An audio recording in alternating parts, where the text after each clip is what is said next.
You know, it's kind of sad the way that everybody just goes and looks for little reasons to hate on Xbox games when they release. I mean, I'm just being honest about it. They did the thing with Starfield. Honestly, people really think Starfield is a low 80s, which, listen, trust me, low rated, it's something in the 80s on Metacritic is nothing to sneeze at. The thing that I would say is that obviously, there's a situation where people are upset that those games are no longer on PlayStation, and it's pretty prevalent that that's kind of the score.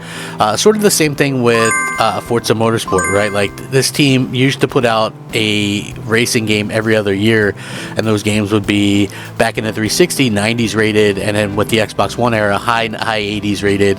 And now you wait 7 years between, or 6 years between releases, and you got one at 85. Don't get me wrong, I don't think that's a terrible review score, but I do think that some of the, just judging by the content that's available on this game versus the content that was available on Forza Motorsport 7, and is night and day in favor of the new Forza Motorsport, right? Or you look at something that has a slightly higher rating in Gran Turismo 7, which sits at an 87, and that game has one of the lowest user scores that I've ever seen, and it's not because people were trolling it, it's because they had egregious microtransactions and all these little issues that people really had a problem with. There was no auction house, you can't tune your cars, there was the microtransactions for real life cars and real life money were super expensive.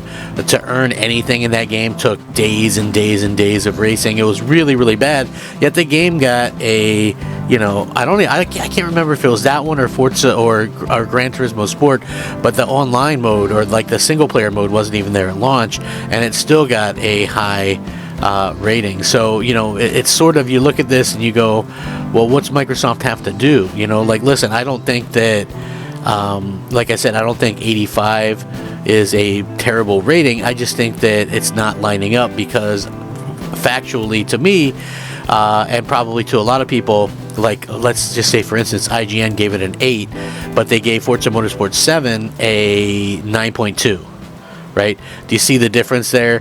Forza Motorsport 7 launched with less things, launched with less everything, but you also have a situation where it got a higher score. So you sort of start to question these little things, right? Like, okay, well, what's going on here? Will Microsoft ever be able to sort of be in a situation where, they have something that is fairly reviewed, and not only has it not been fairly reviewed, but it's also been kind of, there's been a bug going around that actually washes it out, and that's unfortunate, right?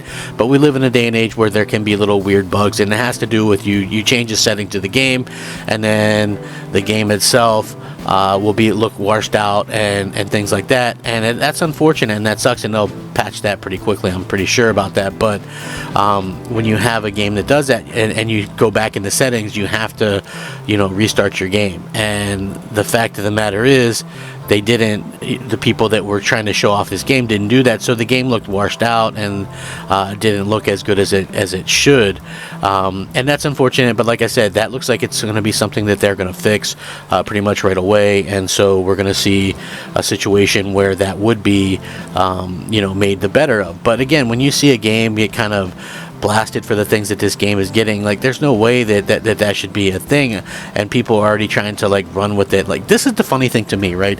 And yes, there's sites out there that gave it a mid kind of score that it didn't deserve. It obviously deserved really good scores, but then you have the fanboys running with it. Like, you actually have people out there trying to claim that 85 is like the most horrible, awful score ever, right? That's the funniest part to me about all of this, right? Like, trying to downplay an 85. Could you imagine that? Trying to downplay an 85? To me, that makes absolutely no sense, and it makes people look stupid when they do that. But, at the same time, it's like, I'm kind of glad that we see some of this stuff come out, because at the same time, we also notice that, it makes it easier to see some of the bias that's going on, right? And I think that's the more fortunate side of all this stuff, is that, hey, there is some kind of biased nature going on with this, and it doesn't seem like like it's something that Microsoft really will have any control over. You know, I find that to be super interesting because, you know, at the end of the day, Microsoft is trying their best to make sure that everybody has content, right? Everybody likes content, everybody wants content, but at the same time, people want to like look for something to bash. Oh, well, look, it got an 85 because of Game Pass. Well, listen, Ghost of Tsushima, which people supposedly love, got an 83. Right? Like, I mean, let's just be real about this for a second, okay? Like, some of these games are scoring in the 80s, and, you know, and even a higher scoring game, I guess it comes down to preference, some of it, but, you know, it's one of those things where Horizon Forbidden West, for instance, I think it's an 87 or 88. That is one of the worst games I've ever played in my life. Just, it's not fun. It's not a good game. It's clanky. It's not great. So when you look at it and you see that kind of stuff, you know, you sort of kind of question what's going on with it. You know, it just seems like no matter what Microsoft does, they're going to get hate for it. And this is what I said a long time ago as well. They're between a rock and a hard place. Like, no matter what they do, if they are letting developers take time to release games, people say they have no games. If they do release the games, even if they're in a pretty good state, they're not getting the scores that they should. You will never convince me in a million years that Starfield, if that had been the way that Sony wanted it, because Sony tried to get that game to be exclusive on PlayStation, if that had come out exclusively on PlayStation, everybody would be singing the praises, how great it was, how smart Sony was. You know, they locked down this amazing game. You know, they're doing all this stuff. To me, that's what we would be seeing right now. And it's really weird, sort of the way that these things work out, because Sony didn't get it, Microsoft got it, and people just literally hated on it. And you could just see, and I'm not even saying all the 7s or 8s were people that hated Microsoft, because you're always going to find people that maybe a game didn't resonate with them. But why is it that the Xbox games are the ones that mostly don't, quote unquote, resonate with people, right? And then you always have people, you know, that complain or use some kind of political motivation to hate on it, which is what happened with the Jim Sterling review of the game. Gave it a 4 out of 10. Are you kidding me? Get out of here.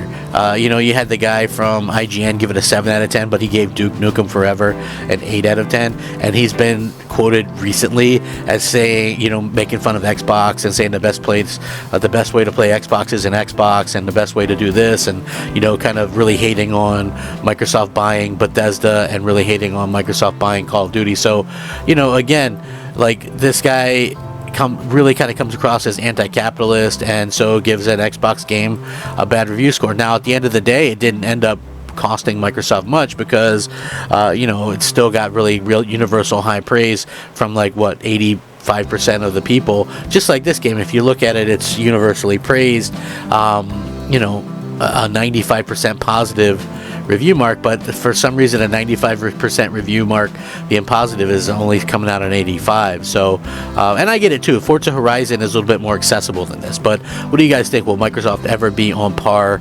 Will they ever get a fair deal? Let me know. Rack 'em up. Crap Gamer out.